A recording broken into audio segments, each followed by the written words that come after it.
الحمد لله رب العالمين والعاقبة للمتقين والصلاة والسلام على شمس الهداية واليقين وعلى آله وأصحابه أجمعين ومن تبعهم بإحسان إلى يوم الدين. أما بعد فأعوذ بالله من الشيطان الرجيم. بسم الله الرحمن الرحيم. هو الذي أرسل رسوله بالهدى ودين الحق ليظهره على الدين كله ولو كره المشركون. صدق الله العظيم.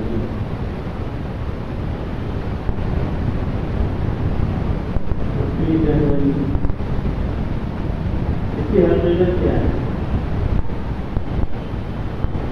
بیان آپ خود اسکول میں پڑھتے ہیں تو آپ کو کوئی بتایا کہ 26 جنوری کیا ہے، جو بھی آپ کو معلوم ہے. یہ تو بول کے چلے جاؤں گا تو آپ کو کچھ سمجھ میں آئے گا. تو آپ پہلے ہی بتائیں 26 جنوری کو ہوتا ہے. کوئی بھی بتاتے یہاں کچھ آپ کا گاؤں ہے کہاں ہے؟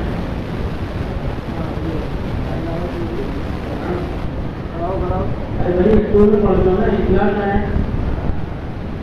بیٹھے ہیں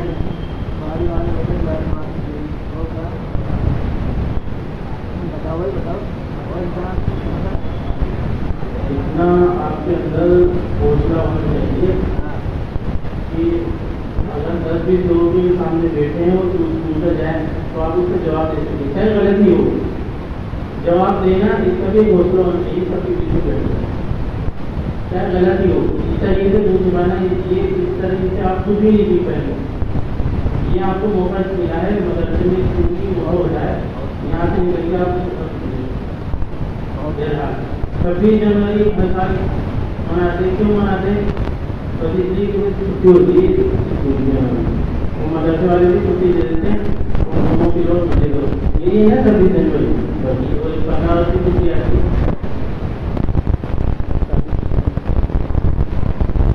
اس کا پس منظر بھی معلوم ہونا چاہیے. 26 جنوری کیا ہے؟ ریپبلک ڈے، یوم جمہوریہ.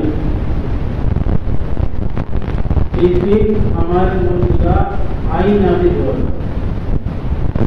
آئین جسے کہتے ہیں سنویدھان. دیکھو ایک جو ہوتا ہے قانون کی بیان کی کچھ باتیں سمجھاتی ہیں. ایک ہوتا ہے قانون اور ایک ہوتا ہے آئین. یہ آئین قانون سے اوپر ہوتا ہے. کوئی قانون یہ آئین کے خلاف نہیں ہوتا. قانون کو یہ ہوتا ہے کہ گورنمنٹ آپ کو طور پر بنانے کی قائد آپ پہ لانا ہے. گاڑی میں سب سے زیادہ سوال نہیں چاہیے تو میں چالا نہیں ہوتا. ٹھیک ہے، قانون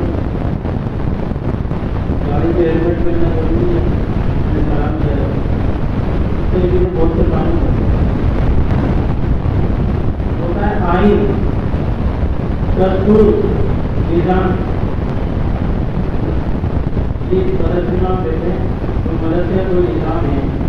ہر ادارے کا ایک نظام ہوتا ہے، ایک ضابطہ اور اصول ہوتا ہے. ان اصولوں کے مطابق آپ کو فالو کرنا ہے اور اس کے مطابق آپ کو یہاں لے کر تعلیم حاصل کرنی ہے. اسکول کی اپنی ایک ڈریس ہوتی ہے، اس کا اپنا ایک نظام ہوتا ہے.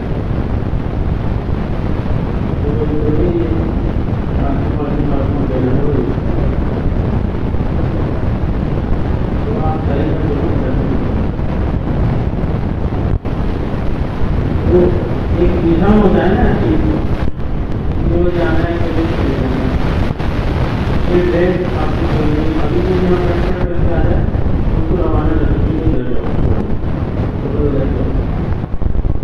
ایسے ہی اور بھی کئی چیزیں ہوتی ہیں.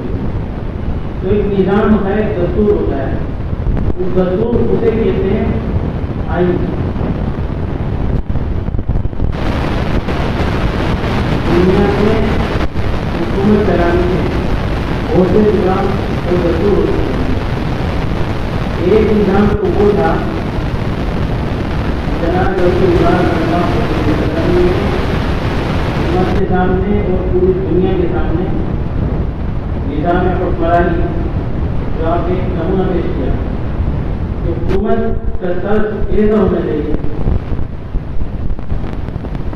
سب کو برابر کے حقوق دی جائیں، کسی مذہب سے کوئی تفریق نہ ہو۔ اسلامی نظام کو مطلب نہیں ہوتا کہ دوسرے لوگوں کو بالکل ہم بھی نہیں کریں۔ جب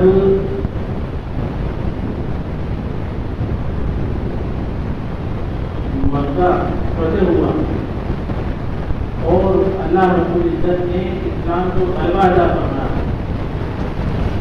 اس وقت بھی مدینے کے آس پاس رہنے والے یہود اور دیگر اقوام اور مذاہب کے ماننے والوں سے بھی حضور صلی اللہ علیہ وسلم نے معاہدہ کیا کہ ان معاہدہ ان باتوں کا لحاظ رکھا جانا ہے اور اس کے مطابق ہم یہاں رہیں گے اور اپنی زندگی گزاریں گے۔ تو ایک نظام حکمرانی رسالت حضور صلی اللہ علیہ وسلم نے ایک نظام کی امت کے سامنے پیش کیا ہے، تو وہ تھا کوئی کسی کی حق تلفی نہیں کرے گا، ہر شخص کے حقوق کی پاسداری اور اس کا لحاظ کیا جائے گا، جو جس مذہب کا ماننے والا ہے اس کے مطابق اس کو آزادی ہوگی، اور حکومت کی طرف سے کوئی پابندی اور سختی نہیں دی۔ پھر جناب رسالت مآب صلی اللہ علیہ وسلم کے رخصت ہو جانے کے بعد دوسرا نظام جو امت کے سامنے پیش کیا گیا وہ کون کا تھا؟ خلافت کا۔ خلافت علی منہاج النبوہ، یعنی حضور کی رخصت ہو جانے کے بعد نبوت کے طریقے پر ایک نظام تھا۔ خلفائے راشدین نے بتاؤ کون بتایا گا؟ بتاؤ چلو جی بتائیے، اور کوئی یہ بتانے والا؟ آپ بتائیے۔ جی جی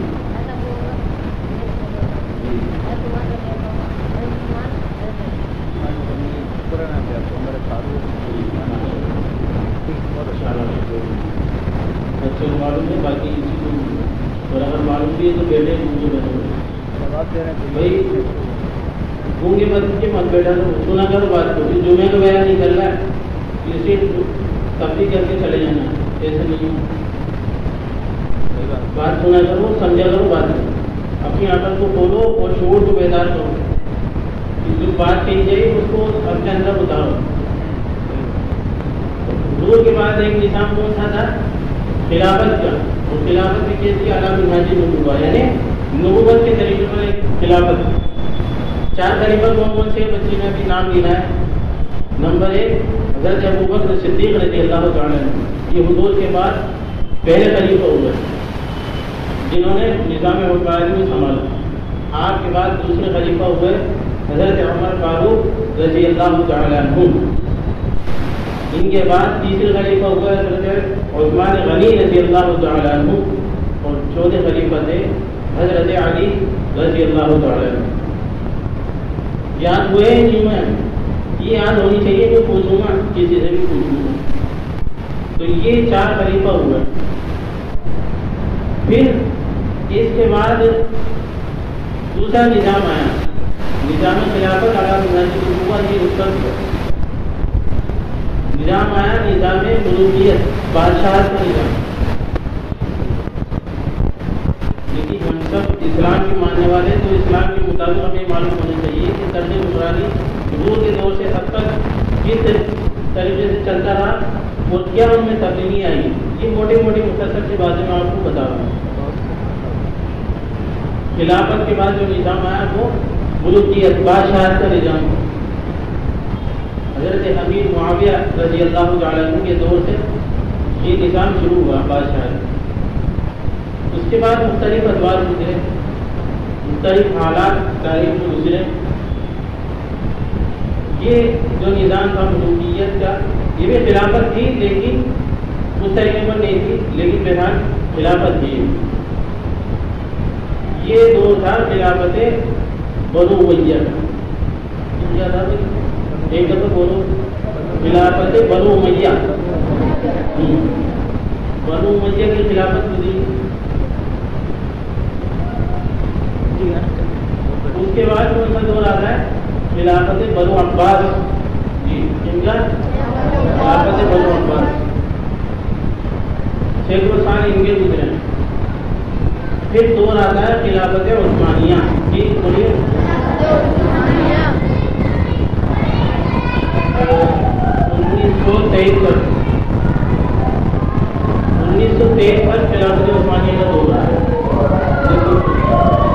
ترکی میں جو خلافت آئی پہلا نظام میں نے سب سے بہترین نظام کون سا تھا قرآن کا؟ نظام رسالت. دوسرا خلافت نبوت کے طرز پر. خلافت نبوت کے طرز پر. پھر تیسرا نظام میں نے بتایا خلافت بادشاہت کے طرز پر، جس میں بادشاہت تھی. ایک کے بعد دوسرا خلیفہ بنتا تھا، یعنی بادشاہ ہوتا تھا وہ اپنی سلطنت اور مملکت.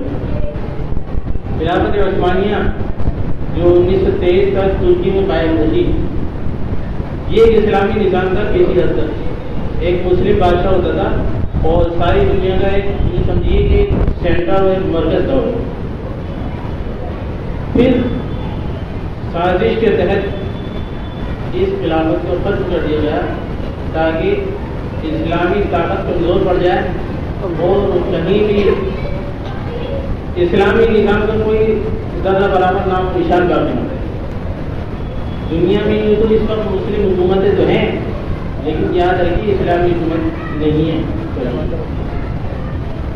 مسلم حکومتیں ہیں لیکن وہ اسلامی حکومتیں نہیں. ادھر دیکھو، ادھر متوجہ بات کو سمجھو.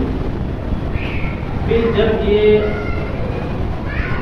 بادشاہت کا دور گزرا تو ایک دور آیا کون سا؟ جمہوریت. یہ دور یہ تقریباً 100 سال گزر چکے جمہوریت سے. سمجھ میں آ رہی ہے کچھ بات؟ پہلے رسالت، پھر خلافت نبوت کے طرز پر، پھر خلافت بادشاہت کے طرز پر، اس کے بعد کا نظام آتا ہے جمہوریت سے.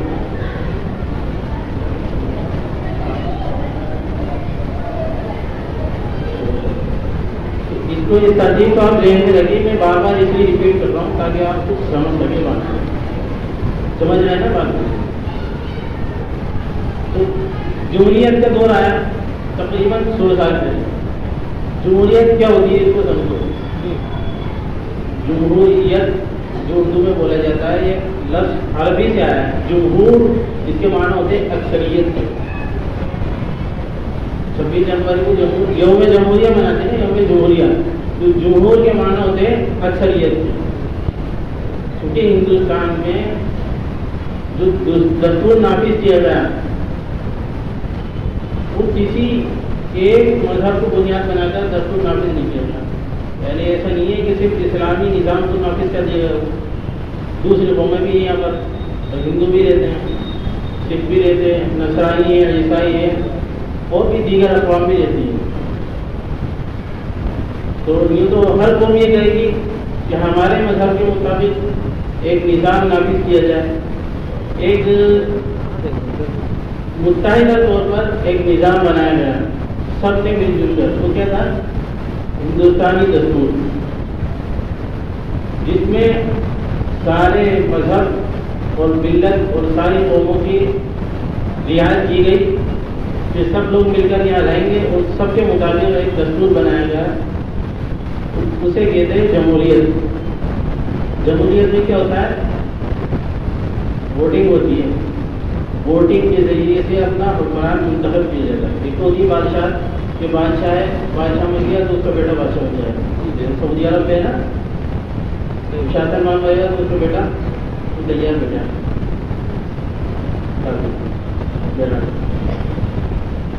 تو ایسے ہی اپنی یہاں جمہوریت ہے. ہندی میں کیا کہتے ہیں اس کو؟ لوکتنتر. اور انگلش میں کہتے ہیں ڈیموکریسی. ڈیموکریسی اس کا مطلب یہی ہوتا ہے کہ ایسی حکومت جو عوام کے ذریعے سے بنی اور عوام ہی کے لیے بنی ہے، اور اس حکومت کو چلانے والے بھی عوام ہی ہوگی. سمجھ رہے ہو نا؟ تو آپ اس کو کرو جی مطلب صحیح تصویر کر رہی ہے. چلو جہاں سے آپ نہیں بہت ترکیب کو سمجھنا چاہیے نا موٹے بھیا. انداز میں آپ کو سمجھا دیا. ہاں نہیں بہت سہل انداز ہے نا, آسان انداز. تو یہ جو نظام ہے نا جمہوریت کا, اس میں حاکم یہ اثر نہیں ہوتا ہے بلکہ اثر عوام ہوتی ہے, کیونکہ عوام یہ منتخب کر کے حاکم کو کرسی میں بٹھاتی ہے. یہ جو دستور ہے نا ہمارا ہندوستان کا, یہ نافذ ہوا تھا 26 جنوری 1950 کو, اور اس اسمبلی میں دستور ساز اسمبلی میں 7 ارکان تھے. ان سب نے متحدہ طور پر اس دستور کو نافذ کیا. ان میں سے بعض حضرات نے اختلاف بھی کیا تھا, جن میں سے حضرت مولانا حضرت روحانی رحمۃ اللہ علیہ یہ سنسد سے فارورڈ کر رہے ہیں. انہوں نے اس دستور کو قبول نہیں کیا کیونکہ کچھ کمیاں اور خامیاں کچھ خرابیاں مسلمانوں کے لحاظ سے اس میں تھی. لیکن بہرحال یہ ایک دستور ہے ہندوستان کا. یہ دستور نافذ ہوا تھا تب 26 جنوری 1950 26 جنوری 1950 کو یہ دستور نافذ ہوا تھا ہندوستان میں. اب کوشش یہ کی جا رہی ہے کہ اس دستور کو ختم کیا جائے اور منوسمرتی کا دستور نافذ کیا جائے, جس میں سب کے سب غلام ہو جائیں اور صرف ایک قوم حاکم ہو جائے. تو اس لیے اس دستور میں یہ بات سمجھنے کی ہے کہ حاکم اصل نہیں ہوتا بلکہ عوام اصل ہوتی ہے, اور عوام کے پاس طاقت ہے, اور وہ کیا ہے, ووٹنگ کی طاقت ہے. ووٹنگ کے ذریعے ہم ایک حاکم کو منتخب کرتے ہیں اور اس کو کرسی پر بٹھاتے ہیں. لہذا اگر کوئی حاکم دستور کے خلاف, سنویدھان کے خلاف کچھ کام کرتا ہے تو ہم قانونی دائرے میں رہتے ہوئے اس کے خلاف آواز بلند کر سکتے ہیں. یہ ہمارا جمہوری حق ہے. ہم لوگوں کو چونکہ معلومات نہیں ہوتی قانون کی, دستور کی, اس لیے چاپ ہو کر بیٹھ جاتے ہیں. ٹھیک ہے آپ جیسا کر رہے ہیں کہتے رہیں, ہماری کتنی مسجدیں توڑ دیں, مدرسے بند کر دیں, ہم تو عرب سے بیٹھے سو رہے ہیں, ہمیں کوئی مطلب ہی نہیں. ایسا نہیں ہے کہ کوئی بھی آ کر آپ کو جیل میں ڈھول دے گا اور اس کو ایسا حق حاصل ہو جائے گا. جمہوری نظام کے اندر عوام کو اس چیز کا حق ہوتا ہے کہ وہ قانونی دائرے میں رہتے ہوئے اپنی آواز بلند کر سکیں. اس لیے اپنے ذہن کو تھوڑا بیدار رکھیں اور باشندے بن کے زندگی گزاریں. کیونکہ کل حکومت میں نوجوان آپ ہی ہے, قوم کی بات تو کل آپ ہی کے ہاتھ میں ہوگی. اس لیے اپنے آپ کو بیدار بنائیں, اپنا وقت صرف ان چیزوں میں ضائع نہیں کرے. موبائل میں وقت ضائع کر دیا, بورڈ پہ چلے گئے, تفریح کرنے چلے گئے, پانی چلے گئے, اس پر اپنا وقت ضائع نہیں کرے بلکہ پڑھائی لکھائی میں اپنا وقت لگائیں. ملک کو جبھی بچایا جا سکتا ہے جبکہ بڑے عہدوں اور منصبوں پر صحیح ذہنیت کے لوگ بیٹھے ہیں, چاہے وہ کسی بھی مذہب کے ہوں. اور اس کے لیے ضروری ہے کہ تعلیم میں آگے بڑھیں, دینی تعلیم میں بھی اور دنیاوی تعلیم میں بھی ہم آگے بڑھیں گے اور اپنے حقوق کو پہچانیں گے. اپنے حقوق کو پہچاننا ضروری ہے. وہ کب پہچانیں گے جب ہمارے پاس تعلیم ہوگی. سمجھ رہے ہیں بات کو؟